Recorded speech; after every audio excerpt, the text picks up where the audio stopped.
first warn weather forecast first. Sponsored by Anderson Collision Center. Visit driveanderson.com. Happy Halloween, State Line. I'd say we lucked out with temperatures today, considering the weather that we had this past week. A few areas, including here in Rockford, actually made it into the 60s. Right now, we're in the lower to middle 50s across the area. 56 degrees current temperature here in Rockford, 55 over in Freeport, 61 up in Janesville. And this is all thanks to some very strong winds coming out of the south. Sustained wind speeds still at around 15 to 20 miles an hour in several areas. We are seeing a little bit more cloud cover than we've been seeing for most of the day. This is out ahead of a cold front that is approaching from the west. This cold front is going to really make tomorrow feel a lot different, keeping temperatures in the 30s for most of the day. I'll let you know when 60s will return to the State Line coming up in the forecast later on. From Fox 39 and your home team, Eyewitness News at 9 starts now. Making sure trick-or-treaters and residents stay safe this Halloween, homeowners get creative. Coming up, see how one family took on the pandemic as their theme. Plus, a man wanted for a murder on Benton Street is arrested. Coming up, we'll tell you where he was found and how many months it took to find him. And election officials want residents to have a smooth voting process. We'll share what they say is important for residents to know while casting their ballots. Good evening and happy Halloween. I'm Alexis Carpello. Thanks for joining us tonight. Communities across the state line get creative for safe and spooky Halloween celebration. Dylan Saraki caught up with a few trick-or-treaters today. He shares how some even took on the pandemic as their theme. They were like, okay, here's trick-or-treating. I was just like, yes, the girls get to go out and do something fun because all year we've been inside, you know. Hundreds across the state line don their Halloween costumes for a night of trick-or-treating with a twist. Here we go.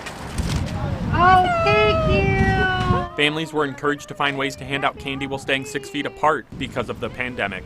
Bonnie Marshall says she was impressed by the creativity on display in Roscoe's Chicory Ridge neighborhood while out with her grandkids Saturday evening. They've got tables set up and they're bagged up and they tell them to take one, or they've got a bowl and tell them to take 2 or 3, and it's just really cool.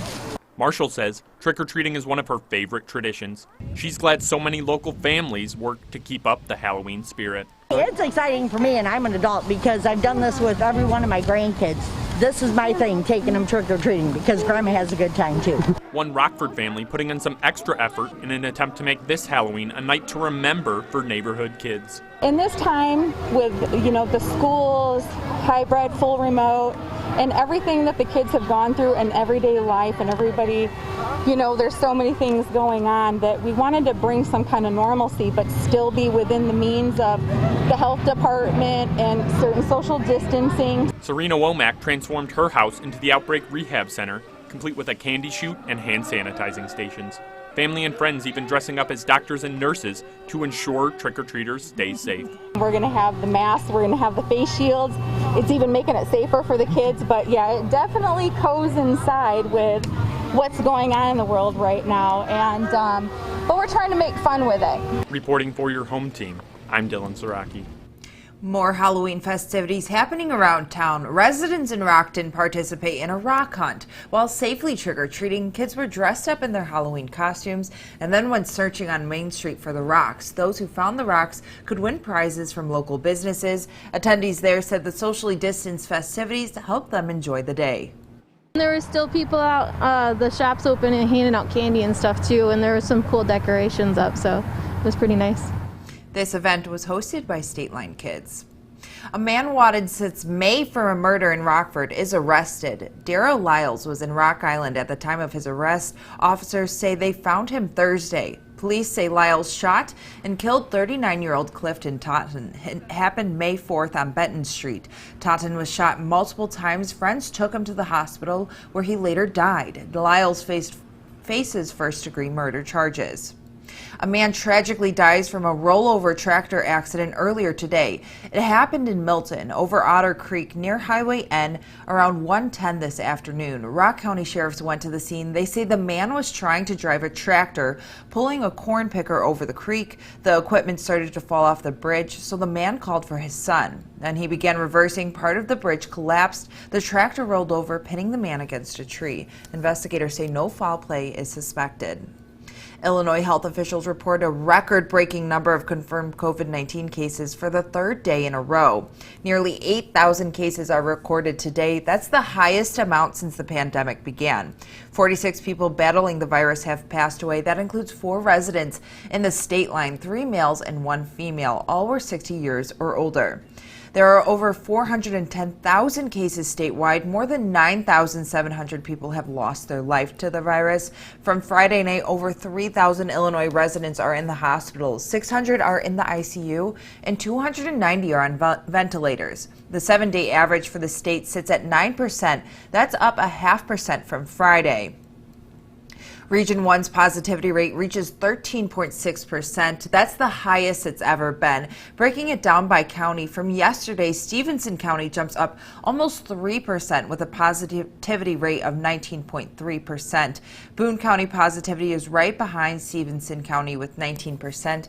Lee County is the only county in the region that has seen a decrease to 12.4% from 12.9%. Health officials say to help lower the positivity rate, avoid large group settings, wear a mask, socially distance, wash your hands, and if you have symptoms, get tested. After months of campaigning in an election filled with unusual storylines, it'll all come down to which candidate can get 270 electoral votes on November 3rd. Fox News correspondent Brian Yennis explains what that might look like for both President Trump and former Vice President Biden. With just 3 days left before Election Day, both candidates are making a big push in states they see as essential to victory on Tuesday. Joe Biden has a number of paths to 270 electoral votes, the simplest carrying the 3 Midwestern states that Hillary Clinton could not in 2016, Michigan, Wisconsin, and Pennsylvania. The former vice president spent Saturday in Michigan, where he was backed by his old boss, former President Barack Obama. Get out there and vote! I don't care how hard Donald Trump tries. There's nothing, let me say it again, there's nothing that he can do to stop the people of this nation from voting in overwhelming numbers and taking back this democracy. Perhaps the fiercest fight has been in Pennsylvania, considered a must-win state for both campaigns. The president making 4 stops here just on Saturday. Joe Biden will shut down your economy, wipe out your factories and shut down your state. Ship your jobs to China, raise your taxes. President Trump will most likely also need Florida to get to 270, where polls show a tight race. He moved his official residence to the Sunshine State last year. He's had 3 campaign trips there this month and plans to return again before Election Day.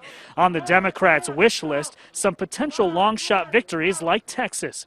Senate races could also help potentially flip other Republican strongholds like Georgia and Arizona. So far, more than 90 million Americans have cast their ballots during early voting. That's about 65% of the total voter turnout in 2016. In Butler, Pennsylvania, Brian Yennis, Fox News.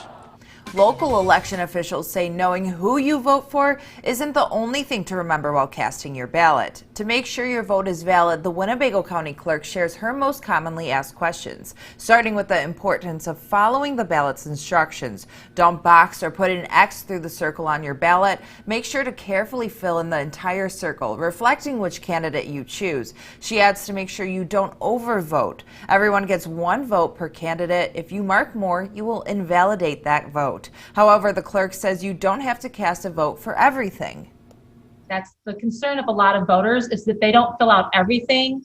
They might not have their ballot cast. That is not the case. So again, if you're unsure, you're uncertain, maybe you don't know one of the candidates, feel free to leave those items blank. Election officials also asked those to stay patient while voting. Long lines and wait times can become frustrating, but they say they're working as hard as they can to make sure your vote is counted. Now your first warned weather forecast with meteorologist Kevin Dew. As I'm sure you all noticed, winds were very strong today, nearing 40-mile-an-hour wind gusts for some areas. 38 miles an hour is the strongest wind gust we saw in Rockford today, 39 miles an hour over in Galena. And I'm sure, even though there's no real way to know this for sure, I'm sure this is one of the windiest Halloweens that we have seen here in Rockford. Don't really keep much records on wind speeds. Of course, we haven't broken any more records today. Even though it was a lot warmer than where we've been this past week, we didn't get anywhere near the warmest Halloween on record. That was 84 degrees set back in 1950. However, even though it was very windy, it definitely was a lot better than last year's 3.1 inches of snow, which put us in the record books for the snowiest Halloween on record. But we have these strong winds to thank for the sudden warm-up. Temperatures reached the 60s in several spots, including here in Rockford. It's still at 61 in Janesville, down to 56 right now in Rockford, 54 in Rochelle, and 55 for a current temperature out in Freeport. But we do have a cold front approaching fairly quickly coming from the west, which you can see is not really bringing a lot of cold air immediately into parts of the Midwest, but it is going to switch our winds to now come out of the northwest and start to bring some cooler air into the state line. It's going to keep us very cool for tomorrow as well. So tomorrow is definitely going to feel a lot colder than where we were today. Here's a live look over downtown Beloit using a Merciel Skytrack, where conditions are still very mild, but definitely very breezy still. If you take a look at our recent satellite and radar, you can see that a little bit more cloud cover has moved in after a mostly sunny Halloween, and these clouds were moving ahead of this cold front, and this cold front even bringing a little bit of rain to parts out to our west. Now we could see a little bit of that rain move in the next few hours here, just some very light, very isolated showers with that additional cloud cover hanging on for most of the overnight. We will see some clearing by tomorrow morning. We'll wake up to a little bit of cloud cover overhead, but by the afternoon we should be seeing mostly sunshine overhead, and then from there we're not expecting any rain in the forecast for the rest of your Sunday, but winds are going to remain very strong. You can see now they're coming out of the northwest, as we mentioned, which is going to keep things very cool tomorrow. Tomorrow we could even see wind gusts as high as around 40 to 45 miles an hour, so even a little bit windier than where we were today. Now heading on into Monday, temperatures should recover a little bit, and we're going to see some mostly sunny skies with no rain in the forecast to kick off your next work week. And I want to remind you, daylight savings ends tonight at 2 o'clock a.m. Make sure you turn your clocks back 1 hour. Today we had a sunrise at 7:28 a.m. Sunsets just before 6 o'clock. Unfortunately, this is the latest sunset that we will see until early March. Looking ahead to tomorrow, the sun rises a lot earlier, 6:30 a.m., which is some good news. However, the sun will set well before 5 o'clock. This is the earliest sunset that we have seen since back in January. I also want to give you a quick update on the newly developed Tropical Depression 29 that is currently sitting just south of Haiti and is making its way westward. It is not only forecast to strengthen into a tropical storm, but even make landfall in Nicaragua and Honduras as a hurricane, which will make it Tropical Storm Theta. This will put us in the record books. This will put 2020 in the record books for the year with the most named tropical storms on record, surpassing 2005. Tonight, temperatures will drop down into the lower 30s, right around freezing, with a little bit of cloud cover overhead. That slight chance for a little bit of light rain earlier on in the next few hours here. Tomorrow, temperatures feeling a lot different than where they were today, dropping down into the upper 30s, maybe getting into the lower 40s in a few areas, but we will see plenty of sunshine for our Sunday, and temperatures will recover fairly quickly. We're back in the 50s by Monday, upper 50s for Tuesday. You can see the latter half of this upcoming week, even heading on into the weekend, should reach the 60s. Now, the Napleton Sports Desk with David Greenberg. It's Halloween. Of course I'm wearing a costume.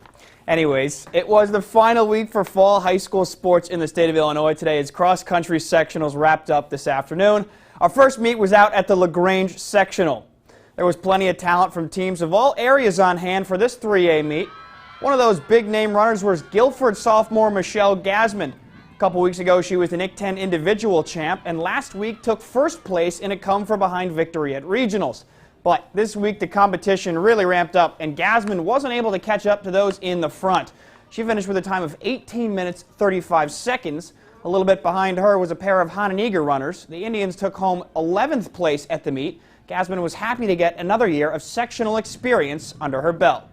It feels good. I'm glad that I got to come out here today and run with all these other girls. I recognize them a lot from last year and a few years before, so it's good to come out and see them. To the boys' race. As per usual, things start neck in these races for the guys. Just check out this turn from the first lap. Too hard to tell who's who right there. Anyways, as they eventually do, a few runners begin to separate themselves from the pack. Finishing with a time of 15 minutes, 56 seconds was Guilford's Juan Del Real. Shortly behind him was Auburn's Peter Maculin, and behind him was a few Hano runners. After the race, Del Real said he saved his best for last. This is my best race I've ever ran before. I'm pretty sure I only did it because I was trying to keep up with everybody else. But yeah, it was really fun. This feels really good. I ended the season perfectly. I couldn't have asked for a better ending. There was more cross-country action in Class 1A at the Seneca Sectional. Scott Leber has the story. The state line was well represented at the Seneca Sectional, with teams from Rockford Christian, Oregon, Winnebago, Byron, and Eastland competing, plus several individuals, including Rockford Lutheran's Lauren Spangler. The big story was Winnebago. They were at full strength. 3 runners and coaches Janet and Joe Erb had completed their quarantine. The girls' race was run in 4 heats. The first heat had every team's top runner. For Winnebago, that's senior Natalia Martino. As she's done all year, she dominated, winning by more than 14 seconds. In the next heat, Winnebago got a 1-2 finish from Grace Erb and Kaylee Woolery. In the third heat, it was another 1-2 finish by Bago's Marissa Rogan-Sack and Katie Erb. And the fourth heat saw Bago's Renee Rittmeyer and Sophia Martino finish 1-2. Overall, Winnebago took the top 5 spots in the team competition, and the Indians placed 7 runners in the top 16 overall to run away with the championship. I was able to get out in front and just keep that spot, so I was very happy with that. We did talk about they had an opportunity to put on a show because they're so deep, and they did that. So it was just really special group of kids. 4 local teams competed in the boys' race: DuPac, Byron, Lutheran, and Rockford Christian. Rockford Christian dominated at the regional last week. The Royal Lions were impressive again. Senior D'Artagnan Beaver finished second in the first heat and second overall. Senior Stephen Thomas won the second heat and finished 8th overall. Rockford Christian placed 5 runners in the top 24 to win the sectional championship. Today, this course, we know the hills are insane, so it's really about who's really going to go out there and hurt more. I had a great day. I loved it. In Marseilles, I'm Scott Leber. Let's check out some Big Ten football. Matt Robinson got the start for Illinois with Brandon Peters out with COVID. Illini knocking on the door down by 14 until Mike Epstein gets the carry. He took that one up the gut for the score to pull to within 7. Late in the game now, Illinois backed up to their own end zone. Robinson on the keeper and gets drilled. He loses the ball, and it's an easy scoop and score for the Boilermakers. Purdue ends up winning this one 31-24. Let's take a look at our First Warn Interactive Radar, sponsored by Rockford Auto Glass and more. You can see a little bit of rain out to our west. That's actually part of a cold front that is approaching the area, which will bring us a slight chance for a little bit of light rain later on tonight and really cool things off for tomorrow. As opposed to the 61 degrees that we saw today here in Rockford, tomorrow temperatures look to drop into the upper 30s, possibly lower 40s for a high. We are going to see lots of sunshine, however, and winds are going to remain strong, gusting as high as around 45 miles an hour. That is the biggest reason why our temperatures are going to be so much colder, but these temperatures will recover pretty nicely here, getting back to the 50s by Monday. In fact, most of this upcoming week should be spent in the 60s, lots of sunshine, and very few, if any, chances for rain through next weekend. Well, that's our show. Thanks for joining us. Happy Halloween and have a great rest of your night.